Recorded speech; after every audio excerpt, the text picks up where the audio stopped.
entrarmos aqui nesse versículo, eu queria que alguém abrisse para mim, não está na apostila, mas os irmãos podem anotar.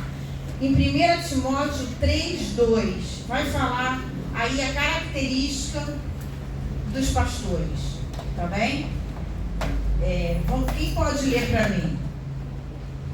O pastor, antes da ler, vamos ler aqui dentro. O pastor é aquele que guarda, guia e protege. Ele cuida do bem-estar do corpo de Cristo. A igreja é do pastor? Não, a igreja é de Jesus. Tudo bem? Aponta o cuidado de Cristo pelos seus servos. Ele é um exemplo para o qual devemos atentar.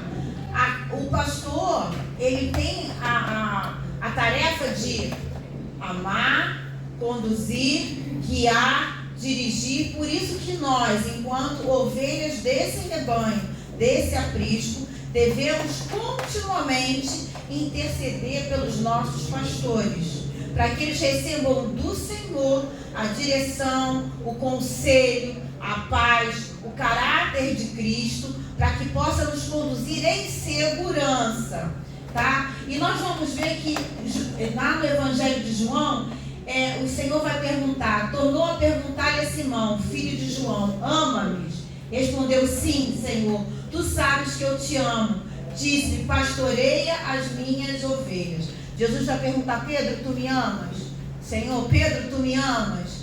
O amor de Deus, o amor ao Senhor, faz com que nós venhamos a entender o propósito de Deus nas nossas vidas. O amor de Deus é derramado, eu obedeço, eu me submeto e eu vou fazer o serviço que o Senhor vai me colocar.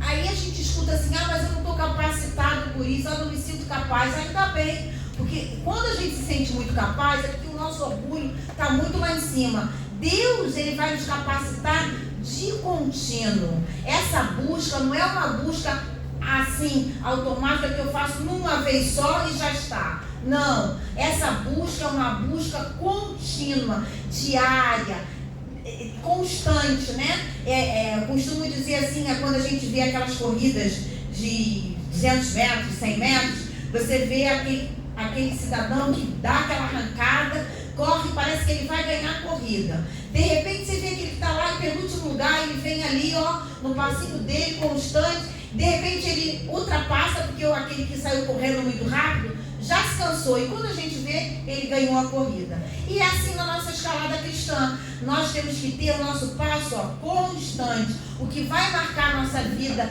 de sucesso, obedecendo à vontade de Deus, é uma vida diária de oração, que o pastor já explicou aqui, as disciplinas espirituais, de jejum, de oração, de leitura bíblica, de meditação, de entrega, para que nós venhamos a ter uma corrida constante. Não adianta dar uma arrancada a não sei quantos quilômetros, de repente você está assim, né? Eu digo por mim, meu marido fala assim: não sobe a ladeira muito rápida, vai devagar. Eu, quando subo muito rápido, chegou 5 minutos, eu estou botando meio palmo de língua para fora. Ele está lá completamente normal, né? E eu falo assim: Jesus, eu não consigo.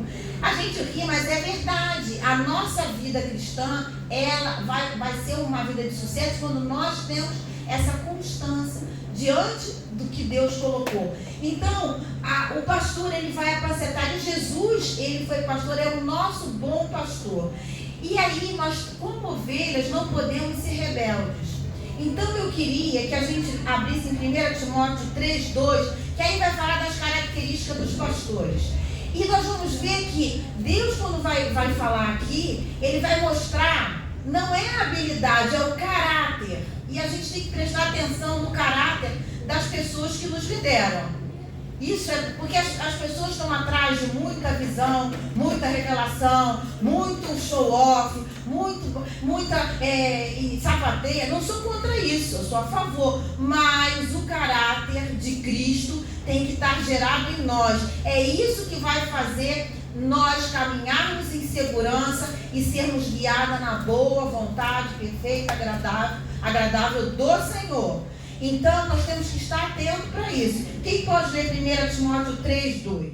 É necessário, portanto, que o bispo seja irrepreensível, esposo de uma só mulher, temperante, sóbrio, modesto, hospitaleiro, apto para ensinar, não dado ao vinho, não violento, porém cordato, inimigo de contendas, não avarento, e que governe bem a própria casa, criando os filhos sob disciplina com todo o respeito.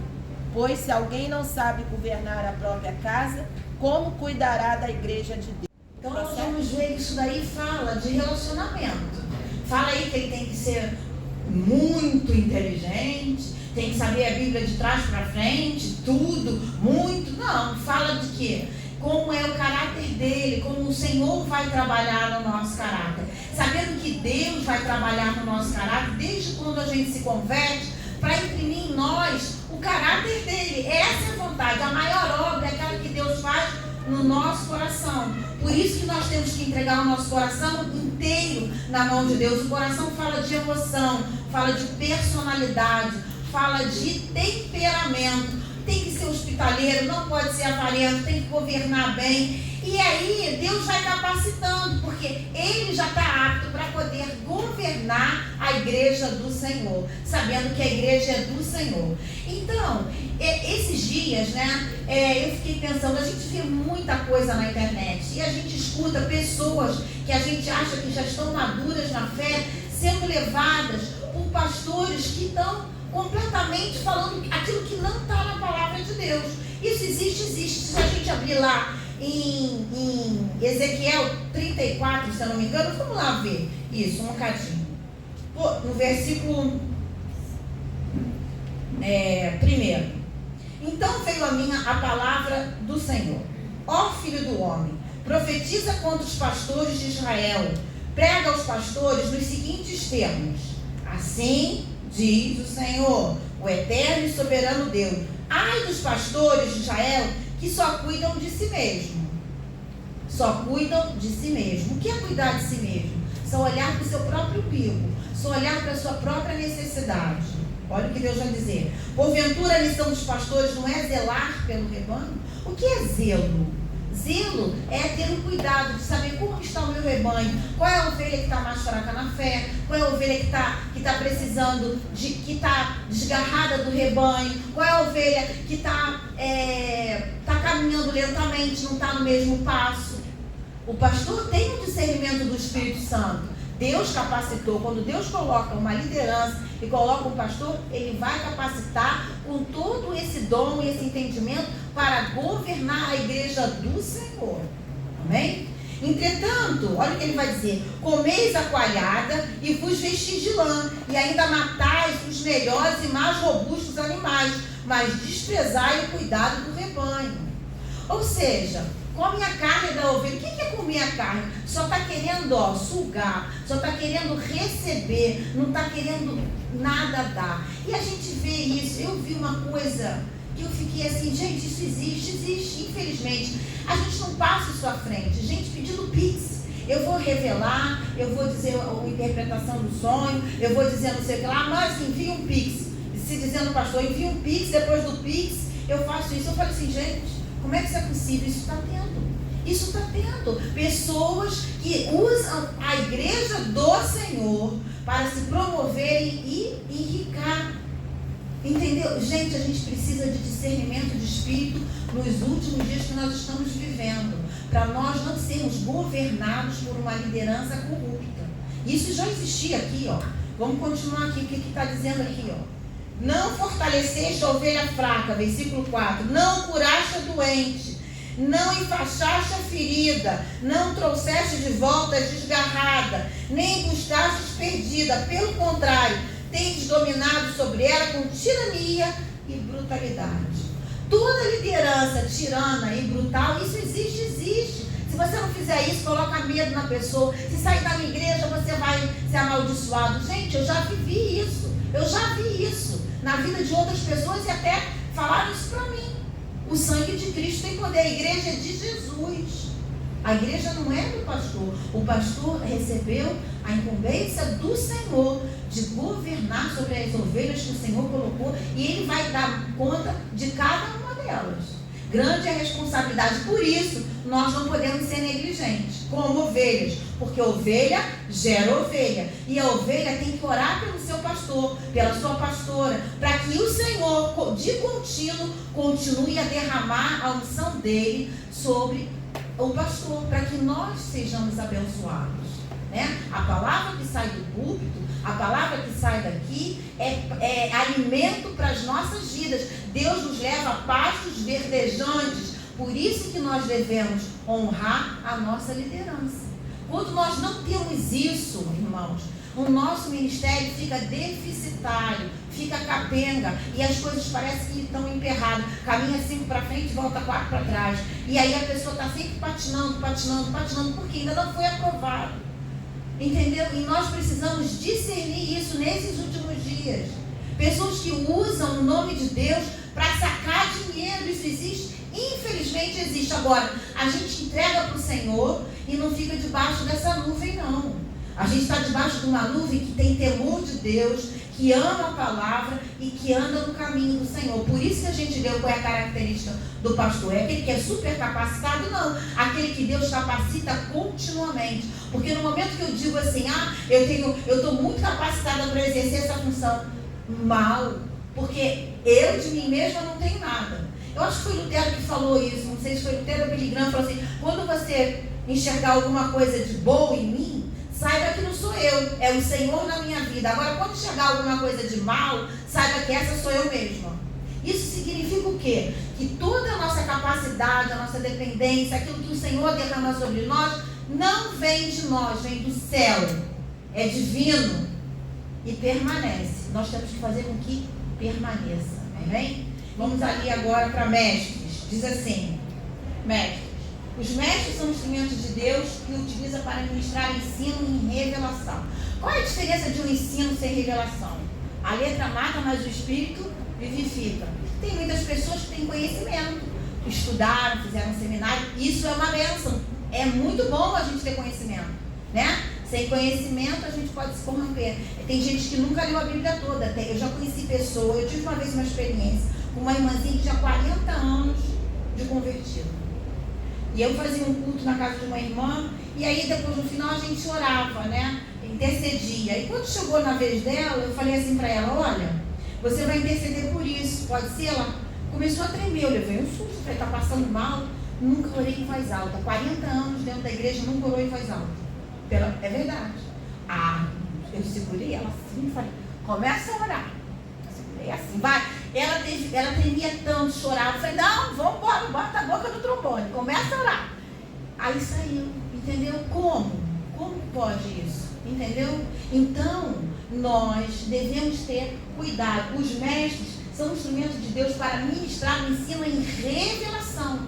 Que revelação? Revelação da palavra. Porque está escrito muitas coisas, mas se a pessoa não tem a revelação da palavra, aí aquilo não vai produzir um efeito que deveria produzir. Por isso que nós devemos nos humilhar, porque isso não vem do nosso entendimento. Isso é um entendimento que o Espírito Santo coloca no nosso espírito e fala a nossa alma. A revelação passa pelo nosso espírito, e o nosso espírito vai falar a nossa alma, e a nossa boca vai falar aquilo que o Senhor mandou a gente dizer. Não com o nosso intelecto, mas é importante a gente estudar, fazer a nossa parte, que é dedicar tempo para ler a Bíblia, estudar e pesquisar. Isso é a nossa parte. Eu já vi muitas pessoas que têm 30 anos, 40 anos e nunca leu a Bíblia toda. Isso é a nossa parte, a nossa responsabilidade. Como você quer ser usado por Deus se você não conhece a palavra de Deus? Deus é um Deus de ordem, Ele não pula etapas. Quem pula etapas vira monstro, cresce um braço maior do que o outro, cresce a cabeça maior do que o outro. Já viu naquele desenho animado que se transforma em vários monstros? A gente tem que crescer lentamente, né? É que nem quando nasce o bebê vai crescendo, depois passa para a fase oral, depois a fase... É tudo por fases. E é a mesma coisa. A pessoa quer passar de uma fase aqui, pular uma porção de fase, gente, não vai ter base, não vai se sustentar, porque Deus é um Deus de organização. Amém? Então, os mestres são instrumentos de Deus para ministrar ensino em revelação. Muitas vezes é um ensino só com conhecimento. Temos que ter um conhecimento, mas a revelação da palavra de Deus é algo sobrenatural que vem do céu e ministrado direto no nosso espírito. E o nosso espírito vai ministrar a nossa alma, porque nós somos corpo, alma e espírito, né? Quando Deus ministra no nosso espírito, não passa pela nossa mente natural. O Senhor vai dar a revelação. Revelação é tirar o véu, remover o véu. E o Senhor, tudo que Deus vai revelar, irmãos, vai ter um fim proveitoso. Não é para a gente saber tudo, né? Porque tem gente que quer revelação, revelação, revelação e vive de revelação. Não, a revelação do Senhor tem um objetivo. Qual é o objetivo? Que nós venhamos a nos arrepender dos nossos maus caminhos, que venhamos nos consertar e andarmos na luz como o Senhor quer que nós venhamos andar. Amém? Essa é a vontade de Deus, que andemos na luz. Tudo que está fora da luz não vem de Deus, vem das trevas. Nós devemos andar na luz. O que é andar na luz? Uma vida limpa, clara, aberta, sem nada esconder. Aquele que esconde está andando no caminho de treva. E a palavra de Deus, ela vem para iluminar, ela vem confrontar a nossa verdade, vem confrontar o nosso temperamento, vem confrontar as nossas atitudes, vem confrontar as nossas ações, para que a gente venha se arrepender e começar a fazer a vontade de Deus, mesmo que não seja a nossa vontade. Tudo que a gente não confere na palavra de Deus é modismo, que tem gente que inventa que é isso, agora vai ser não sei o que. Não, a palavra de Deus diz o quê? A palavra de Deus é a minha bússola, é por ela que eu vou governar a minha vida. Amém?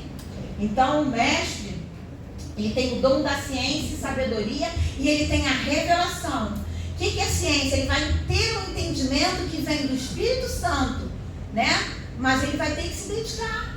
Ele vai ter que... Nada é assim, ó. Ninguém cresce. A gente nasce, né? Fica 9 meses na barriga. Já viu quando nasce um bebê prematuro? Como é complicado? Tem que ir para a incubadora. É incubadora que chama, né? Como é que é complicado? Porque não está preparado, pronto, para poder viver num ambiente que tem bactérias, germes. E assim também é com a gente. A gente tem que se preparar. Como que a gente se prepara? O Senhor derrama a porção sobre a nossa vida. O Senhor coloca em nós, mas a nossa parte, que é estudar a palavra, que é buscar o pão diário. O maná era buscado todo dia. Não podia pegar de um dia e guardar para o outro. Se você busca durante o mês inteiro, no outro mês você vai e senta no banco e vai, alguma coisa vai crescer em deformação. Porque a Bíblia diz que nós devemos buscar o pão diário todos os dias. O maná é buscado todos os dias. Esse maná é o alimento. Todos os dias a gente vai buscar na palavra do Senhor, para que nós venhamos a ser fortalecidos diante de tudo que a gente tem para passar e a gente tem visto nesse mundo tenebroso.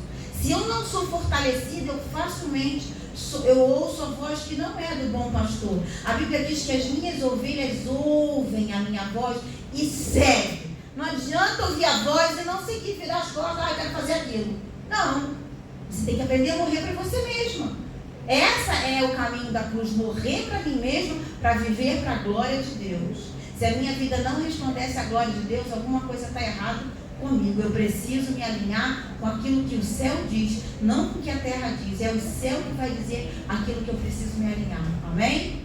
Amém? Então, nós vamos ver que os mestres, eles possuem o dom, os mestres são instrumentos que Deus utiliza para ministrar o ensino em revelação. A maior revelação é a palavra de Deus. A maior revelação, o que foge do ensino da palavra de Deus, nós devemos ter muito cuidado. Porque tem gente criando doutrinas aí que são... Eu já vi gente aí dizendo que estava com a unção do leão e andando igual o leão. Isso não está na Bíblia. O que é isso, gente? E se a gente não conhece a Bíblia, aí você fica assim, nossa, realmente deve existir a unção do leão, vou andar que nem leão. Quem ficou que nem animal, fica no grupo do Nabucodonosor. Vamos ter cuidado, se a gente não confere as coisas com o Senhor, na palavra, tudo é conferido na palavra. Está na palavra? Não está na palavra? De onde vem isso? Vem da mente, às vezes vem da mente, às vezes vem do diabo, e a gente precisa de discernir os espíritos, amém? Para que a gente não seja enredada em doutrinas que não procedem de Deus. E tem gente criando muita doutrina aí da cabeça da pessoa e levando multidões ao engano, né? O engano. E por que essa operação do engano? Porque o coração do homem muitas vezes quer ser massageado e não quer fazer a vontade de Deus. Não quer morrer para as coisas do Senhor. Não quer morrer. A nossa vida é morte. Morte. Morrer para mim mesmo, para viver para Cristo. Se não tem morte, não tem ressurreição. Amém? Nós precisamos aprender a morrer diariamente para fazer a vontade de Deus. Senhor, me ensina esse caminho para que eu possa glorificar o teu nome. Se o nome do Senhor não é glorificado na nossa vida, mal, estamos em decadência. Já estamos no caminho da queda. A queda não acontece de hoje para amanhã. A queda é um processo que vem, devagarinho, né? Eu já escutei falar, não tem problema, não tem importância, não tem perigo. Tinha um amigo meu que dizia assim, isso não tem problema, não tem importância, não tem perigo. Cuidado, se a gente foge daquilo que o Senhor colocou, nós estamos indo por caminhos de morte, não de vida. Aquilo que foge da palavra de Deus, a gente tem que conferir tudo na palavra. Se a gente não confere na palavra, está muito esquisito.